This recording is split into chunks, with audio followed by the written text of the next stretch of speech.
Good morning and welcome to Coffee with Bob. For some of our trips to the Holy Land, we have been able to have a very special guide. And a few years back, his father passed away.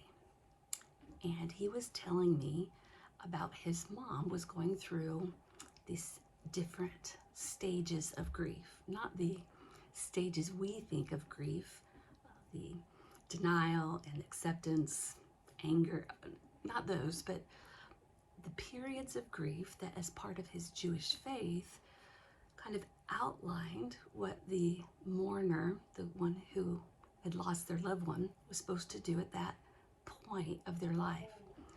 Now, initially,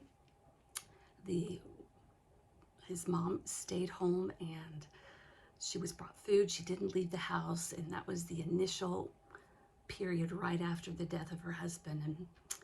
And then after another couple weeks, she would venture out to synagogue, and it was kind of a very controlled environment where she would go to, and that would take place for a few weeks. And then a few months later, there was an expansion of where she would go, and at the end of a year, that period of mourning was seen as over.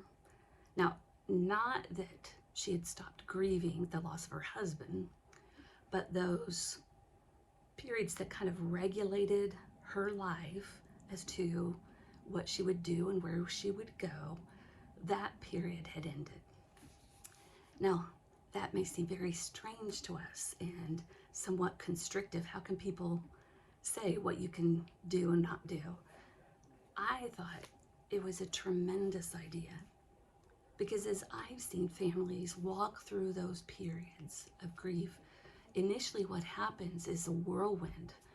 Lots of decisions are made in regards to the burial or cremation, the funeral service, family coming in and trying to coordinate schedules, and the person who is at the center of the greatest loss, trying to make all those decisions quickly.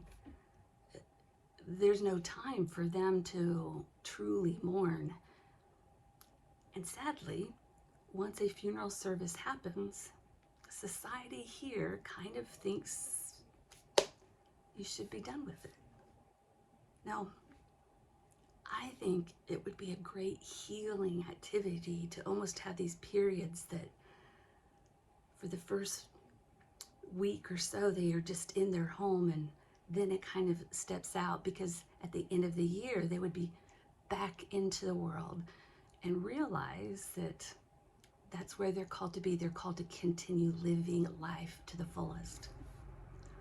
I think what happens in our culture is that too many people, not being able to grieve fully initially, at the end of the year are still struggling to even make it out into the world. If you are grieving the loss of someone, make time for your grief. Give it the time it needs. And then allow yourself to venture out into life a little more, because life is a gift that we are called to live. But make sure you give your grief time to truly allow yourself to mourn. I hope that as we think about these matters, we do all that we can to plan for our own services so that our loved ones who are left behind don't have to rush through and try to figure that out, but truly just mourn at the beginning and then continue on. If we would do that, it would be an incredible gift to those who are left behind, so that what they can do is the most healthy process for them, and that is to mourn and gradually venture out into life again. Have a great day.